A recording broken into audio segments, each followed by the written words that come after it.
Entonces, muy buenas noches a todos. Sean bienvenidos a una nueva sesión de Neuromartes de NeuroOne. El día de hoy vamos a tener una charla sobre neuroanatomía. Esta va a ser la primera parte. La segunda parte la veremos en la próxima sesión de Neuromartes. El día de hoy esta sesión estará encargada de Daniel Moya y de Gerson Quintero, estudiantes de la Facultad de Medicina de tercer semestre de la Universidad Antonio Nariño. Entonces, no siendo más, chicos, bienvenidos y pueden iniciar. Bien, entonces nuevamente buenas noches, ya como lo comentó Juan, entonces en esta charla vamos a abarcar la primera parte de neuroanatomía.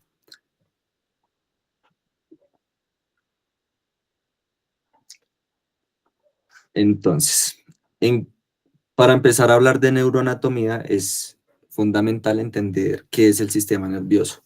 Entonces, en cuanto a su definición, podemos decir que el sistema nervioso es un conjunto de órganos que están compuestos pues principalmente de tejido nervioso y participan en el proceso de lo que es recibir, procesar y responder a la información sensorial que proviene del entorno con el que interactuamos constantemente. Una forma en la que podemos dividir el sistema nervioso es en sistema nervioso central y sistema nervioso periférico. A su vez, el sistema nervioso central comprende lo que es el encéfalo y la médula espinal. Cabe resaltar que, bueno, a veces generalmente se usa el término encéfalo y cerebro de forma similar, sin embargo, pues generalmente cuando se habla de cerebro, como que se hace referencia a lo que es los hemisferios cerebrales, mientras que cuando hablamos de encéfalo hacemos referencia a todos sus componentes, que son tanto hemisferios cerebrales como tálamo, hipotálamo, tallo cerebral y cerebelo. Bueno. Entonces, podemos decir que el sistema nervioso central es todo lo que se encuentra, digamos que protegido por hueso. Entonces, en el caso del encéfalo, este se encuentra protegido por lo que es el cráneo. En el caso de la médula espinal, esta se encuentra protegida por lo que es la columna vertebral. En cuanto al sistema nervioso periférico, este, pues, digamos que su definición básica, teniendo en cuenta la del sistema nervioso central, vendría siendo todo lo que se encuentra pues por fuera del sistema nervioso central, lo que no está protegido directamente por hueso. A su vez, este se puede dividir en sistema nervioso autónomo y sistema nervioso somático, siendo el autónomo el que se encarga principalmente de las funciones que no realizamos de manera consciente, mientras que en el sistema nervioso somático es aquel pues, en el que sí tenemos como cierto tipo de control, en específico en el control del músculo esquelético.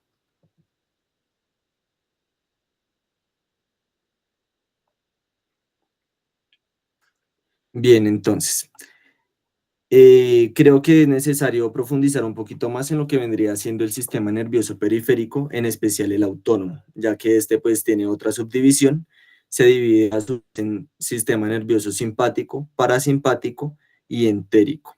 Entonces, en cuanto al sistema nervioso autónomo, podemos decir que este se encarga de regular procesos fisiológicos involuntarios, como lo podrían ser la frecuencia cardíaca, la presión arterial, la respiración, la digestión e incluso la excitación sexual.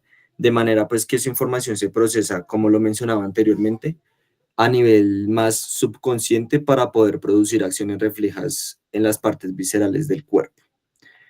Entonces, en cuanto al sistema nervioso simpático, este pues está relacionado, digamos que con situaciones de estrés mediante lo que se conoce como la respuesta de lucha o huida, ¿sí? Que es como la concepción básica que tenemos de este. De manera que ante un estímulo de estrés podemos ver respuesta de este sistema en lo que vendría siendo la vasoconstricción, el aumento de la frecuencia cardíaca, el aumento de la fuerza contráctil en los músculos y el aumento en la activación del metabolismo.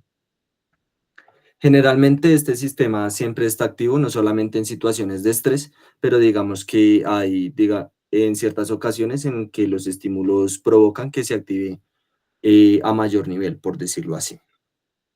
Mientras que en el sistema nervioso parasimpático, este es el que relacionamos con el descanso y los procesos de la digestión.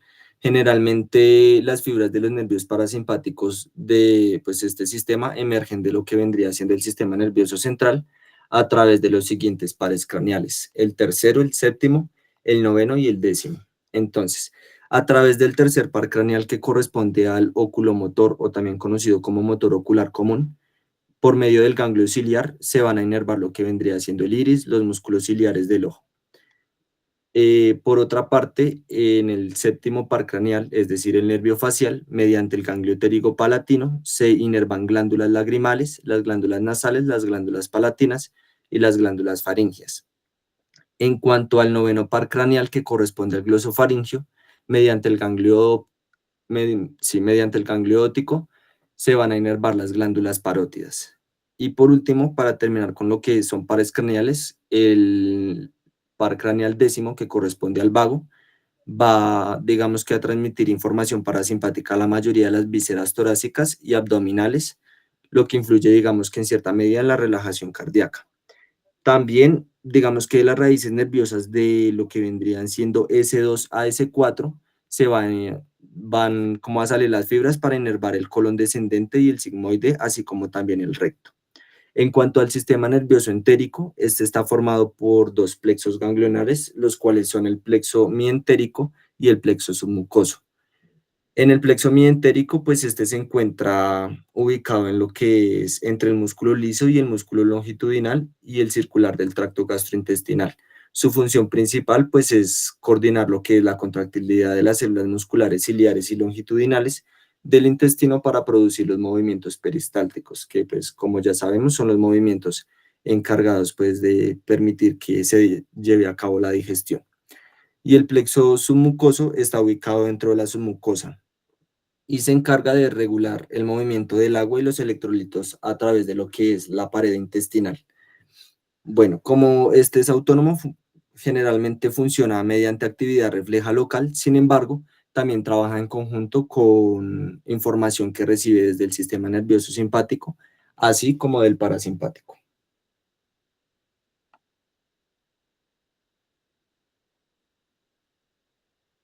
Bueno, otra forma en la que podemos dividir el sistema nervioso es de acuerdo a sus funciones. Tenemos tres grandes funciones que cumple el sistema nervioso, las cuales son la función sensitiva, la función motora y la función integradora.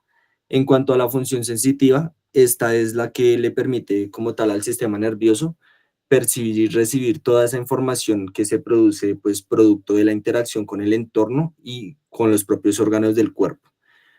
Para que se lleve a cabo, pues como tal, esta función se hace necesario el uso de las vías somatosensoriales, las cuales están conformadas por nervios aferentes, es decir, que van desde el sistema periférico al sistema central, y pues a través de los cuales se va a transmitir esa información sensorial desde órganos como lo son la piel, los músculos e incluso órganos internos.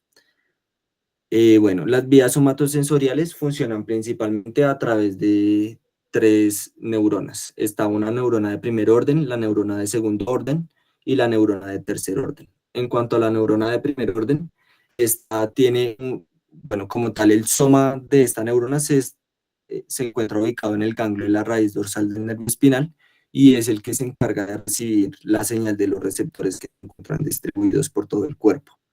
La neurona de segundo orden tiene ubicado su soma en la médula espinal o en el tronco encefálico.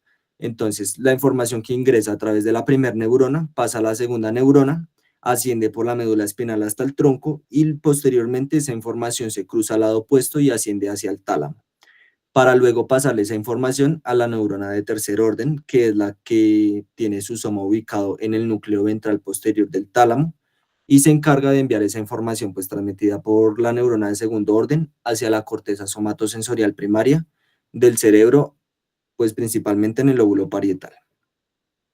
En cuanto a la función motora, podemos decir que esta es la que le permite al sistema nervioso generar movimientos y respuestas de acuerdo al estímulo percibido para interactuar con el entorno. En este caso, pues, los estímulos que fueron ingresados a través de la parte sensitiva, ¿sí?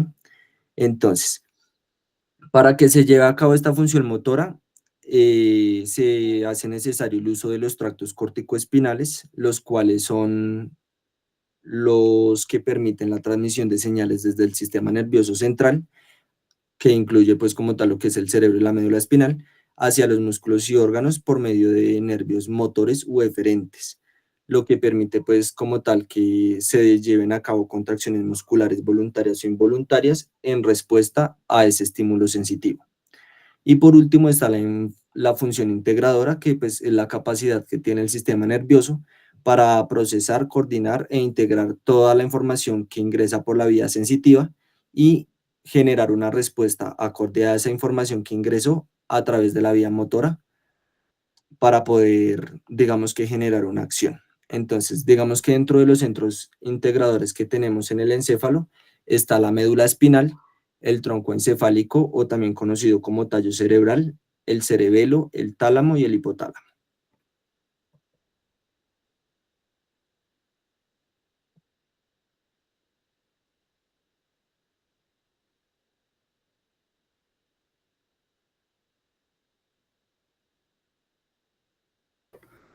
Bueno, ahora hablando del encéfalo, pues es la principal estructura del sistema nervioso central y pues se puede dividir como en las siguientes partes, que es el telencéfalo o más conocido como el cerebro, el diencéfalo, el tronco encefálico y el cerebelo. Telencéfalo. Bueno, esta es como la estructura más grande del encéfalo y principalmente se divide en dos hemisferios.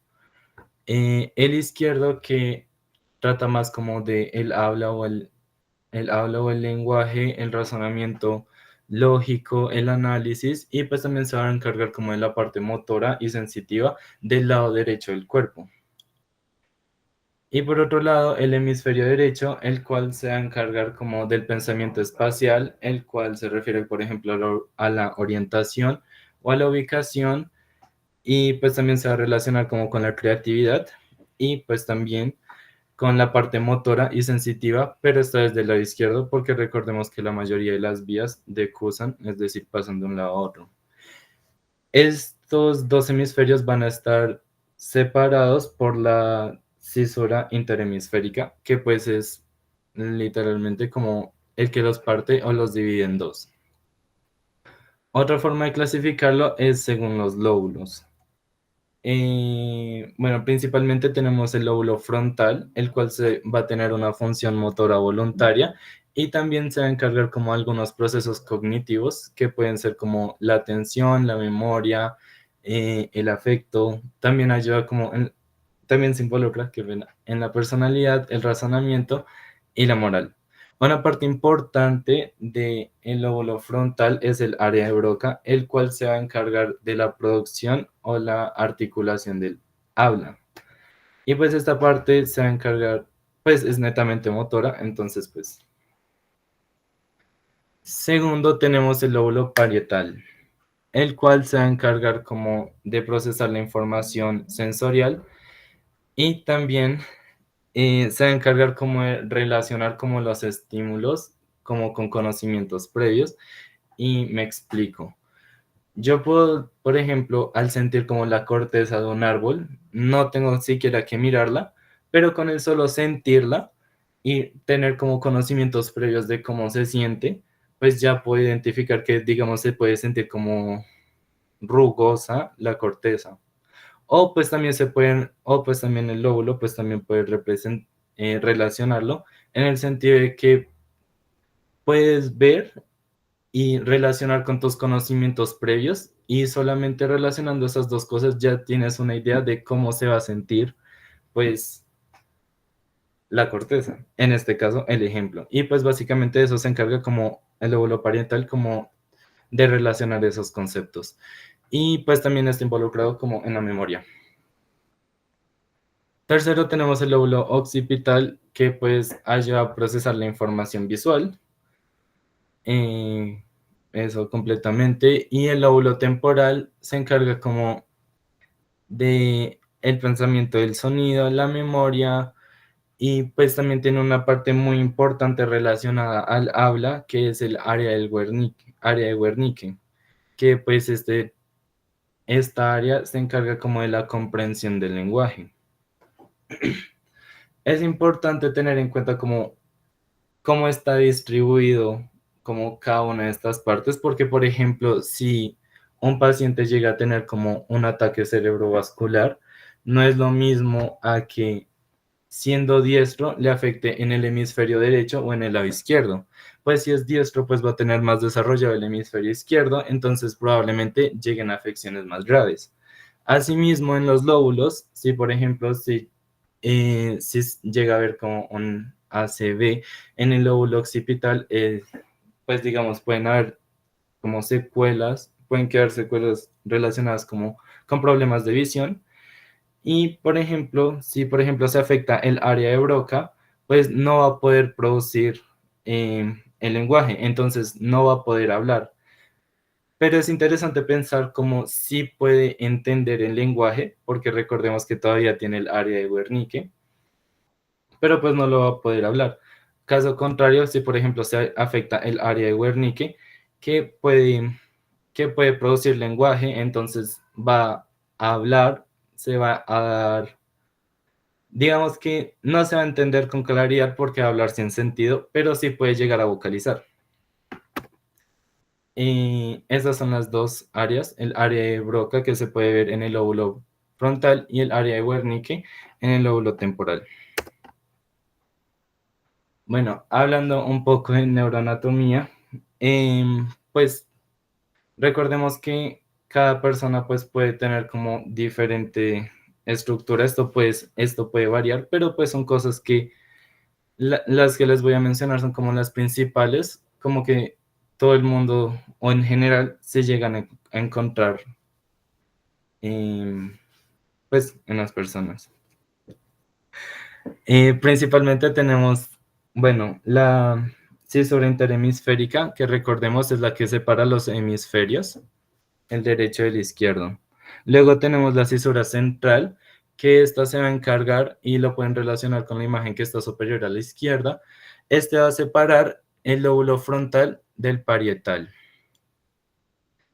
Y va a dar paso como a dos circunvoluciones, que son como los pliegues que se forman, circunvoluciones o giros. El principal es el circunvolución precentral, que es el área motora primaria. Entonces ahí se va a producir como todo lo que tiene que ver relacionado con el músculo esquelético o el movimiento voluntario. Y posterior a la cisura central se va a encontrar la cisura postcentral, el giro, la circunvolución postcentral, que se va a encargar que va a ser el área somatosensitiva primaria. ¿Y qué quiere decir eso? Que básicamente ahí es donde se va a procesar o va a llegar toda la información aferente. Y ahí es donde se va a procesar. Sí. Luego tenemos la cisura lateral, que esta pues está más abajo y esta nos va a dividir el lóbulo frontal del temporal. Y pues ahí también se pueden reconocer como están señaladas, como dónde está la afasia de Broca o el área de Broca o la afasia de Wernicke en el lóbulo temporal. Otra importante también es la cisura parieto-occipital, que pues esta va a separar el lóbulo parietal del occipital y ya, esas son como las principales a identificar. Esta es otra forma de verlos, pero desde una vista superior. Los nombres están en inglés, pero pues es el mismo concepto. Se puede encontrar la circunvolución postcentral, la precentral, etc. Ahora, hablando de la corteza cerebral, la corteza cerebral es, bueno, el encéfalo en general se va a separar por sustancia gris y sustancia blanca. La sustancia gris, o sea, va a contener como todos los somas o todos los cuerpos neuronales y la sustancia blanca todos los axones. Entonces se puede ver que en la corteza, que está señalado como en azul y en rojo, se va a encontrar como todos los cuerpos o somas neuronales. Y pues ahí se está mostrando como la circunvolución postcentral y la precentral. Entonces, de rojo está la precentral, que recordemos es el área motora primaria. Y ahí se puede mostrar cómo cada parte de la corteza puede llevar como al movimiento de cada una de las cada una de las partes o que influye en este movimiento. Y pues el área somatosensitiva, que es la que está de azul, pues se refiere como a la sensibilidad y qué parte recibe como la sensibilidad de tal parte del cuerpo. Y otro también es el área de Brodmann. Y otra cosa importante a hablar es el área de Brodmann, que pues Brodmann fue un científico que básicamente dividió el cerebro como en 52 partes, dependiendo como de la variabilidad celular que veía. Y pues hay unos importantes más que otros, por ejemplo, el 4 que se refiere al giro precentral, el 3, 1 y 2 se refiere al postcentral. El área de Brodmann 44 y 45 hace referencia al área de Broca y el área 22 a la de Wernicke. Bueno, ahora hablando de diencéfalo, pues el diencéfalo... Uy, Dios, qué pena, qué pena. Y el diencéfalo se encuentra dentro del telencéfalo y lo conecta con el tronco encefálico. Este se va a componer por el tálamo, el epitálamo, que contiene la glándula pineal, el hipotálamo y el subtálamo. Bueno, primero tenemos el tálamo, que dice que es un centro de relevo y distribuidor de señales. ¿Pero por qué? El tálamo se encarga de recibir todos los impulsos aferentes, es decir, ahí van a llegar como, sí, todas las señales que vienen del exterior, y este se va a encargar como de clasificarlos y distribuirlos a la parte de la corteza que pertenecen. Entonces, por eso es que es un centro de relevo y distribuye las señales, y también se involucra en el movimiento y en las emociones. Luego tenemos el epitálamo, que se divide como en dos partes, que tiene a la avénula, que hace parte del sistema límbico, que el sistema límbico regula emociones, la memoria, la motivación y más. Porque la avénula se encarga de regular como algunas respuestas emocionales. Por otro lado, también se tiene a la glándula pineal, que la glándula pineal se va a encargar de la secreción de melatonina. Esta secreción va a ocurrir según la cantidad de luz que reciba la retina. Es decir, se va a procesar como la cantidad de luz que recibe la retina otra vez. Y el epitálamo, dependiendo de lo que detecte, va a secretar melatonina. La melatonina se va a encargar como de regular como el ciclo circadiano, ya que se puede ver como que su pico es como a las 6 de la tarde, que es cuando empieza a oscurecer, y es también conocida como la hormona del sueño. Y pues esta disminuye también como a las 6 de la mañana, que es cuando empieza a amanecer, y pues se mantiene baja todo el día. Entonces por eso es que también dicen que estar como en pantallas de noche pues puede alterar el ciclo es respecto a esto, porque pues no se liberaría como la melatonina para que dé sueño. Luego tenemos el subtálamo, que se va a encargar de la regulación de la actividad motora, emocional y de atención. Eso va a suceder a través de dos núcleos. El núcleo subtalámico, que se va a encargar de los movimientos voluntarios, la toma de decisiones y procesa la información sensorial.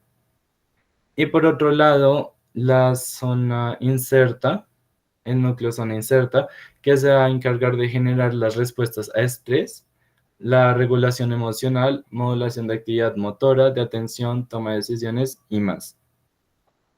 Y finalmente tenemos el hipotálamo, que se va a encargar de relacionar el sistema nervioso con el sistema endocrino, ya que esta estructura se relaciona con la glándula pituitaria, y pues esta glándula se va a encargar como de liberar como diferentes hormonas, como puede ser la hormona de crecimiento o la gonad- gonadotropina, que básicamente es la hormona folículo estimulante. Pero también el hipotálamo puede influir como en el músculo liso y también recibir señales del mismo. Finalmente, el tronco encefálico. Eh, bueno, el tronco encefálico es una autopista de vías y esto se refiere a que por ahí pasan todas las vías, como todas las señales aferentes y las eferentes. Entonces por ahí suben para dar como, ¿puedo decirlo? Bueno, sí, como que muestran como la parte sensorial y luego baja un estímulo o una respuesta a eso. Es un centro de núcleos, ya que este pues va a tener como todos los núcleos de los nervios craneales y pues este se divide en tres. Para aclarar, el amarillo es el tálamo, el mesencéfalo va a ser el morado, el puente o protuberancia el azul y el bulbo raquídeo o médula elongada va a ser el más inferior y este va a conectar con la médula espinal. Bueno, el mesencéfalo pues tiene la sustancia negra que pues se va a encargar como de secretar dopamina y pues va a ser un regulador del movimiento. También tiene el núcleo rojo, que es una de las vías que también ayudan como al movimiento del músculo esquelético, ya que pues activa los músculos flexores e inactiva los extensores. Y pues esta vía es la vía rubroespinal. Y también están los colículos, que estos son los colículos, como estas bolitas en la parte posterior. Esos colículos se van a encargar como de los reflejos. La parte de los colículos superiores se van a encargar de los reflejos visuales y los inferiores de los auditivos. Luego tenemos el puente o la protuberancia, que pues tiene el núcleus ceruleus, que pues va a liberar noradrenalina, que va a colaborar como en el estado de vigilia. Y finalmente tenemos el bulbo raquídeo o médula elongada, que pues dentro de como su anatomía podemos encontrar como las pirámides vulvares, que en las pirámides vulvares es como donde decursa la vía corticoespinal, que es la principal vía motora. Luego está el tubérculo grácil, que pues ayuda como en diferentes procesos, como en el tacto fino, en la vibración, en la discriminación entre los puntos, etc. Y también va a colaborar en la respiración, en la deglución. Y en la respiración me refiero a los quimiorreceptores, ya que pues esta puede llegar a identificar que si la sangre, por ejemplo, está muy ácida, aumenta la frecuencia cardíaca para aumentar los niveles de oxígeno en la sangre y así volverla más básica o más alcalina. Y pues también se va a relacionar como con la vasoconstricción y la vasodilatación.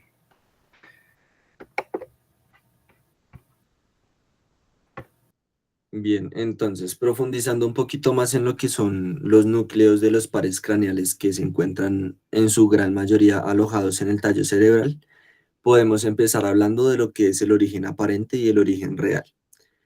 Bueno, en cuanto al origen aparente, es como la parte de donde emergen los nervios que podemos ver superficialmente directamente sobre la superficie del tallo cerebral sin necesidad de hacer inserción, mientras que para lograr observar el origen real de estos pares craneales, se hace necesario diseccionar el tallo para poderlos identificar a cada uno de ellos. Otra cosa que es importante aclarar antes de empezar a hablar de sus núcleos es que, bueno, en la parte ventral del tallo cerebral se originan, digamos que casi todos los nervios craneales, excepto el cuarto que corresponde al nervio troclear o patético. Este es el único que se origina desde la parte dorsal del tallo. Bien, entonces, en las imágenes que tenemos ahí podemos observar cada uno de los diferentes núcleos que dan origen a los pares craneanos. Eh, Había mencionado que se originan casi todos, no todos, ya que digamos que el primer y segundo par craneales no se originan directamente en el tallo, sino más caudalmente, perdón, más cefálicamente. Entonces, en cuanto al origen real, los que están ubicados en el mesencéfalo son el tercero, que es el oculomotor, el cuarto, que es el troclear. En esencia son esos dos. Entonces, el oculomotor, o también conocido como ocular común, perdón, recibe impulsos de dos núcleos motores principalmente. Un núcleo del oculomotor que recibe pues el mismo nombre del nervio, y tenemos un núcleo accesorio del nervio oculomotor, o también conocido como el núcleo de Edinger-Westphal.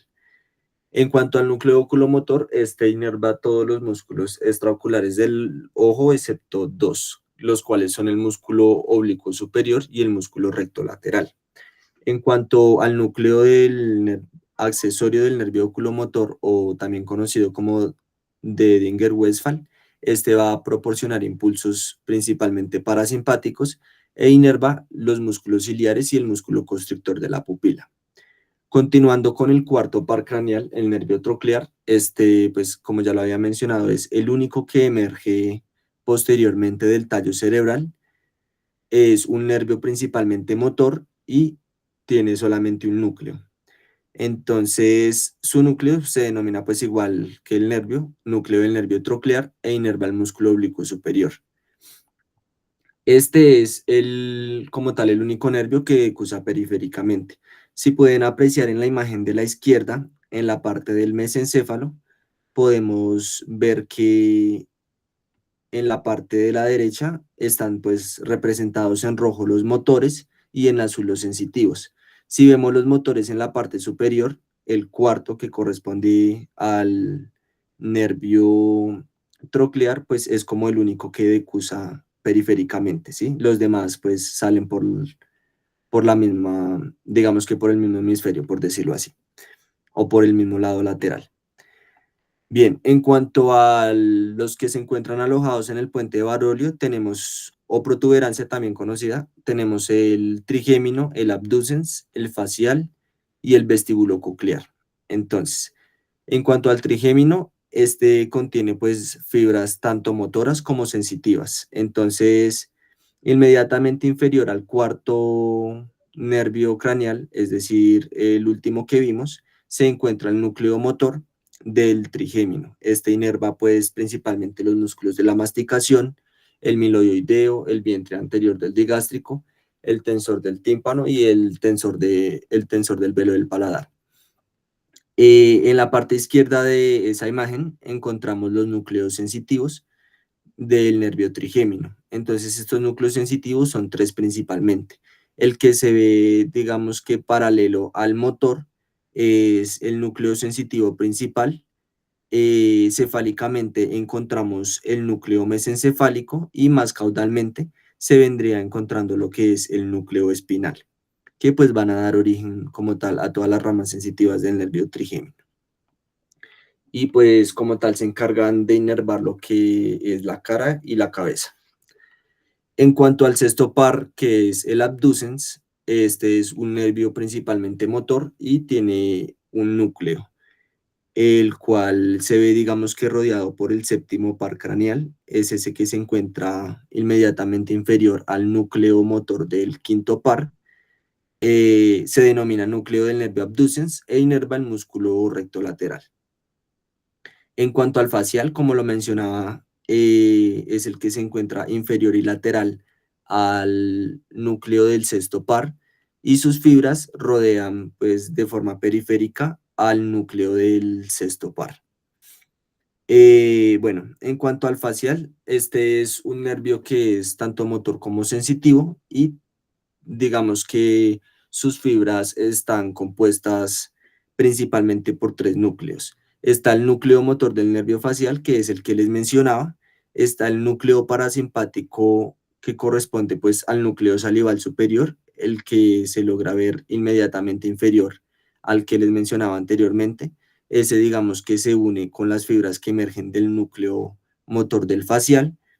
Y tenemos una porción superior del núcleo solitario, el cual se encuentra, digamos que en la parte izquierda de la imagen, pues que tenemos ahí, ¿sí?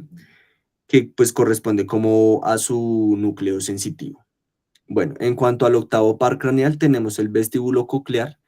Este nervio es únicamente sensitivo y está compuesto, bueno, por un núcleo que se puede dividir en dos. Está el núcleo coclear anterior, el cual procesa sonidos de baja frecuencia. Tenemos también el núcleo coclear posterior, el cual se encarga de procesar sonidos de alta frecuencia.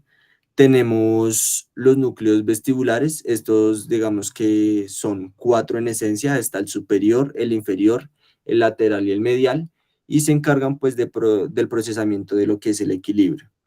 Y pues a través de los tractos vestíbulos cerebelosos los comunican con bueno, comunican como tal este núcleo con el cerebelo. Bien, en cuanto a los núcleos que tenemos alojados en el bulbo raquídeo o médula oblongada, tenemos el del noveno, el décimo, el onceavo y el doceavo. Entonces, el noveno corresponde al glosofaringio, es un nervio tanto sensitivo como motor y también parasimpático.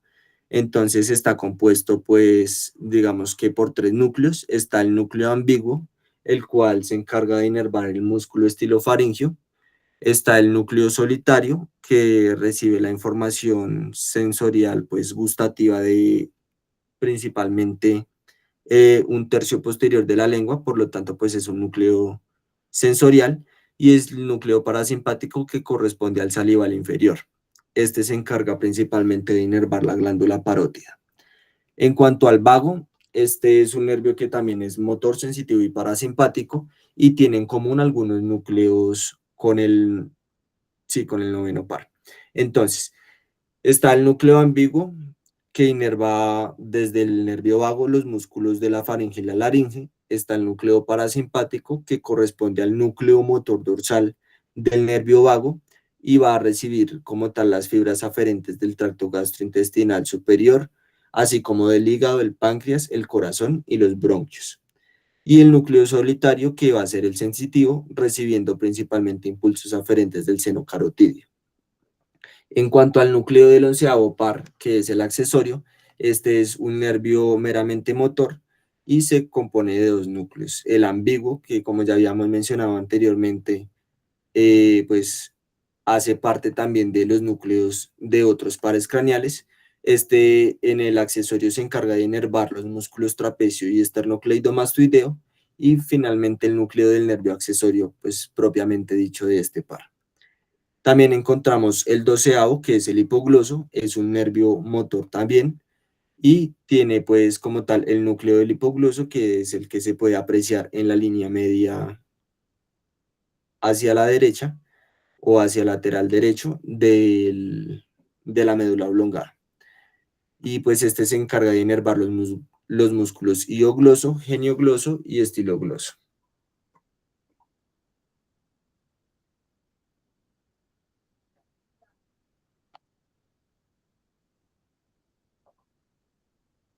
Bien, entonces, hablando un poquito de cerebelo, en cuanto a su ubicación anatómica, el cerebelo se ubica en la fosa posterior de la base del cráneo, está inmediatamente inferior al cerebro y se encuentra separado por una extensión de las meninges, la cual se denomina el tentorio.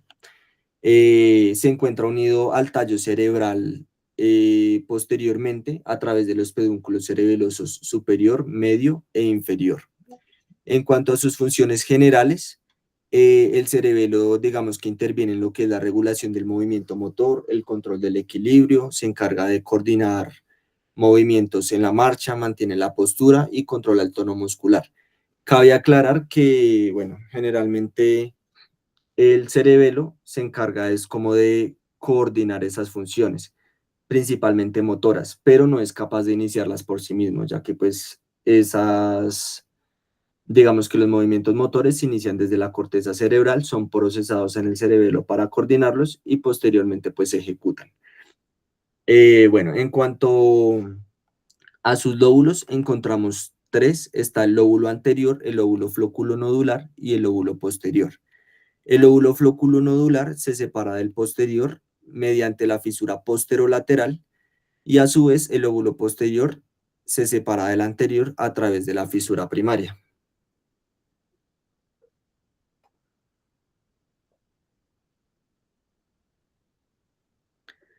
Bien, ya hablando un poquito más de las funciones estructurales del cerebelo, pues digamos que de acuerdo a las estructuras en las que se divide, podemos hablar que el cerebelo se compone del vermis, que es como la parte cerebral que une los dos hemisferios cerebelosos, el paravermis, que vendría siendo como esa región inmediatamente intermedia entre el vermis y los hemisferios, y pues finalmente el resto de los hemisferios cerebelosos. El vermis participa, digamos que principalmente en lo que es el control del equilibrio y la postura. El paravermis es el lugar donde se lleva a cabo el control de los músculos distales de las extremidades y el resto de los hemisferios cerebelosos sucede lo que es la planificación de los movimientos secuenciales de todo el cuerpo. En cuanto a la corteza cerebelosa, esta se encuentra compuesta por tres capas. Tenemos que la capa más externa es una capa molecular, la capa intermedia se denomina capa de células de Purkinje y la capa interna se denomina capa granular. En esencia, la corteza cerebelosa participa pues en movimientos del tronco, incluyendo pues también el cuello, movimientos de hombros, el tórax, el abdomen e incluso las caderas. Y bueno, en cuanto a la sustancia gris y la sustancia blanca, la corteza cerebelosa está pues principalmente compuesta por sustancia gris, que como ya lo había mencionado mi compañero, se caracteriza por tener los cuerpos neuronales. Posteriormente se sigue pues toda una capa de sustancia blanca y finalmente en la zona más intermedia del cerebelo vamos a encontrar los núcleos, que pues están compuestos también de sustancia gris. Entonces, los núcleos están organizados de medial a lateral de la siguiente forma. Tenemos el núcleo fastigial, el cual se caracteriza porque sus fibras salen por el pedúnculo cerebeloso inferior. Luego seguimos con el músculo, con el núcleo interpuesto, qué pena. Entonces, el núcleo interpuesto está compuesto a su vez por otros dos núcleos, los núcleos globosos y los núcleos emboliformes. Las fibras de estos núcleos salen por el pedúnculo cerebeloso superior y tenemos el núcleo dentado finalmente, el cual también, digamos que emergen sus fibras a través del pedúnculo cerebeloso superior. Bueno, ya mencionamos como el pedúnculo cerebeloso inferior y el pedúnculo cerebeloso superior, pero ¿qué hay del pedúnculo cerebeloso medio?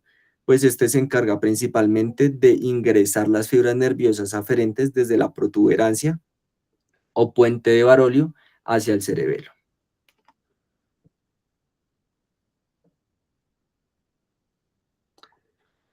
Listo, entonces eso sería como todo el tema que preparamos. Muchas gracias.